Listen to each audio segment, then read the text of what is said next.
Honorable Speaker.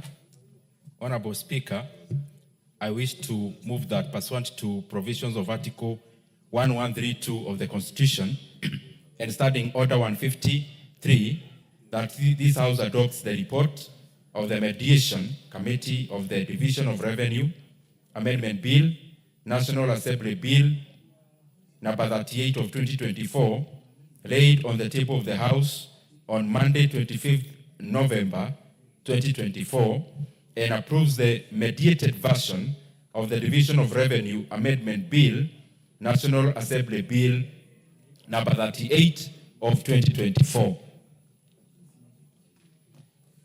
Honorable Speaker, I first of all wish to thank all the members of the Mediation Committee, the members who spent long hours in trying to mediate this matter between the National Assembly and the Senate. Honorable Speaker, also, I wish to thank the members of the Senate who attended the mediation sessions led by the chair or the co-chair, Honorable Ari Romba. Honorable Speaker, on the onset, when we met in the mediation, we agreed that we are all members of Parliament, that is the National Assembly and Senate, and that there was no tussle between our standpoints. It was just a matter of exchanging ideas so that we come up with the optimal level in terms of the Division of Revenue Bill. And Honorable Speaker, as has been misconstrued before, mediation, we don't meet because we are putting on different sides. We meet because we are looking for the best option for the country. And that is why even when the mediation sessions were very heated, Honorable Speaker, we were able to conduct all the sessions with a lot of decorum, and of course based on the fact that we were looking for the best figure for our counties, but also that what the country would afford, Honorable Speaker. The genesis of this process, Honorable Speaker, is that we came to this House in the around mid of this year. We passed what we call the budget. What we usually call the budget is the Appropriations Bill, Honorable Speaker. And after that, Honorable Speaker, is that we went ahead and we had already passed the Division of Revenue Bill. Honorable Speaker, there needs to be alignments between the Appropriations Bill,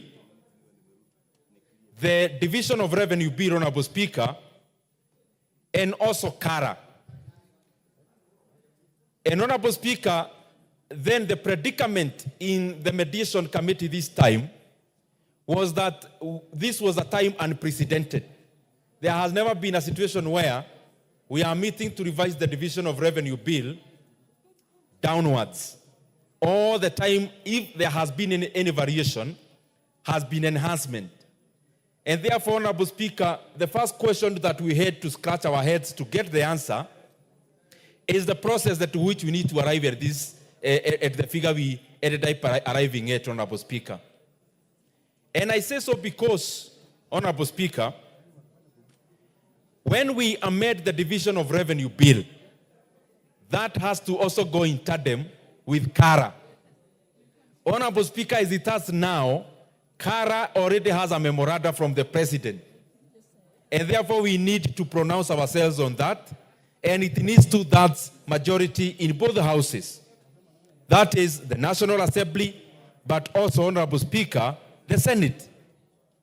And we, first of all, had to find a pathway.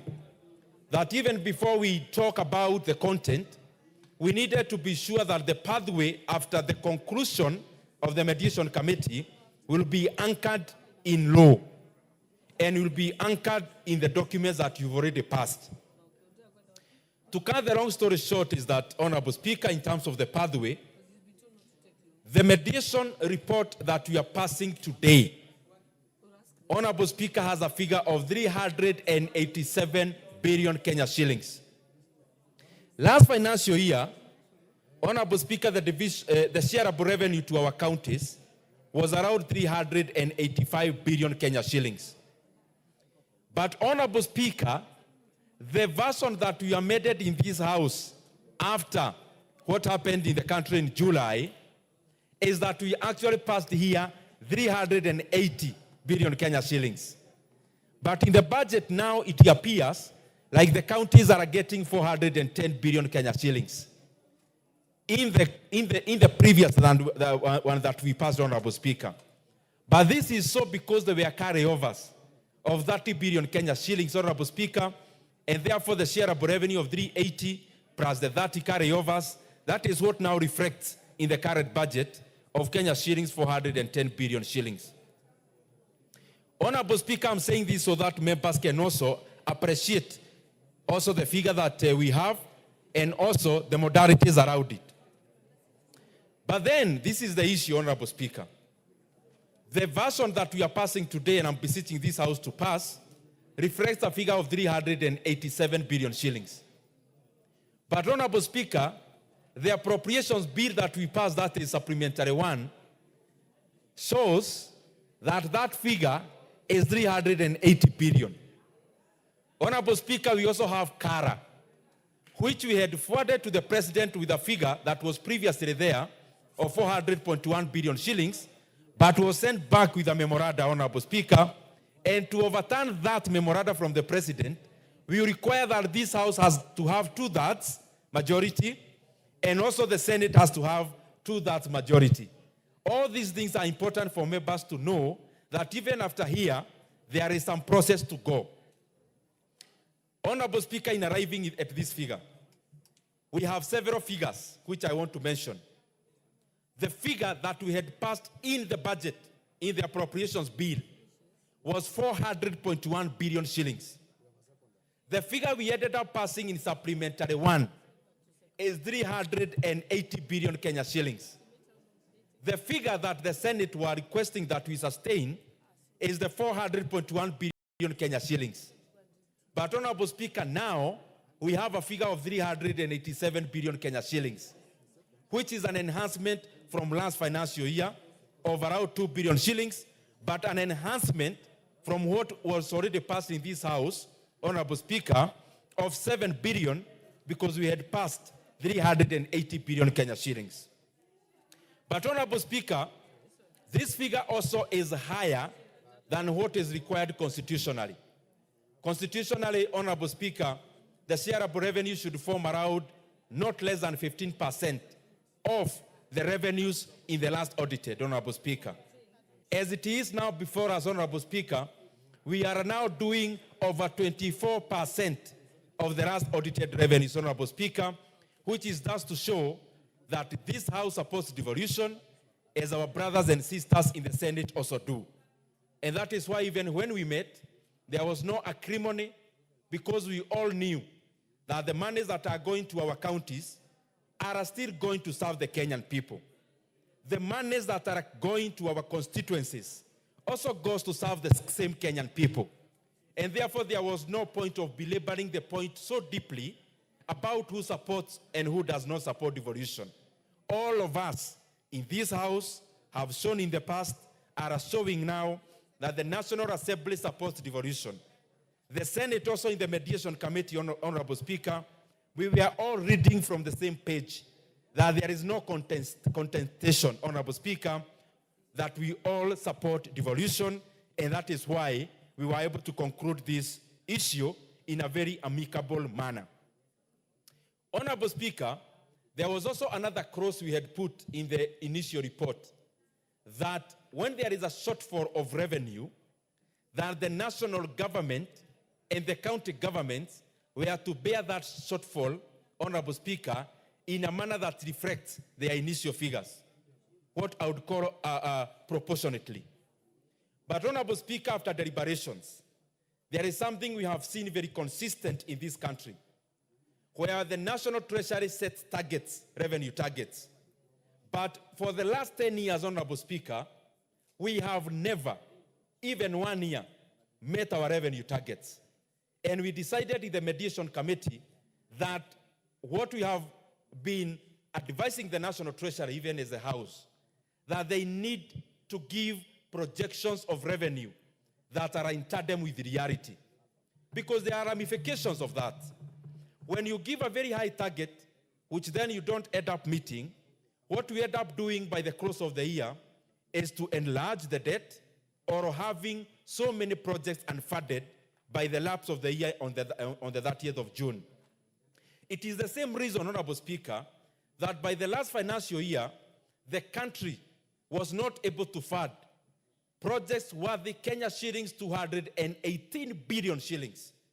And what we were only able to carry over as a country, Honorable Speaker, was only the 30 billion for counties, a little bit for CDF, and a little bit for pensions, which was just around 60 billion. All the other monies, Honorable Speaker, are projects, and especially developmental, that ended up unfunded by the lapse of the financial year. What we need to do to make a credible budget is to come up with revenue targets that reflect reality. And for that reason, Honorable Speaker, the Mediation Committee deleted that clause, that when there is a revenue shortfall, the people who set revenue are not the county governments. It is the National Treasury. And the National Treasury represents the executive or the national government, Honorable Speaker. And therefore, in our report, we have decided that the counties can no longer be able to carry a burden which they were not part of the creation. And therefore, when there is a shortfall in revenue targets, it is only the national government, as has always been there before, to carry the entire burden, because that burden cannot be carried by the county governments, because they are not even the authors of these revenue targets, Honorable Speaker. And this also makes our county assemblies to do budgets that are not moving targets. When we give them, Honorable Speaker, figures that may change, we are just basically telling our county assemblies to pass budgets that may actually not be fulfilled. And that is why we have decided to delete that clause, so that in case of a revenue shortfall, the National Treasury that actually sets those targets, Honorable Speaker, it is therefore, being a representation of the national government, it is the national government alone to carry the burden of revenue shortfall. Honorable Speaker, the other thing that I want to highlight is that besides this bill that is before us, before this motion that is before us, there is already another mediation, Honorable Speaker, which will actually be meeting for the first time tomorrow. Because the conditional allocation to our counties also, they also need to be mediated. Because the figure that we passed in this House and the figure passed by the Senate has some discrepancies. And Honorable Speaker, I would beseech this House, because I know the undercurrents around the issues we were discussing.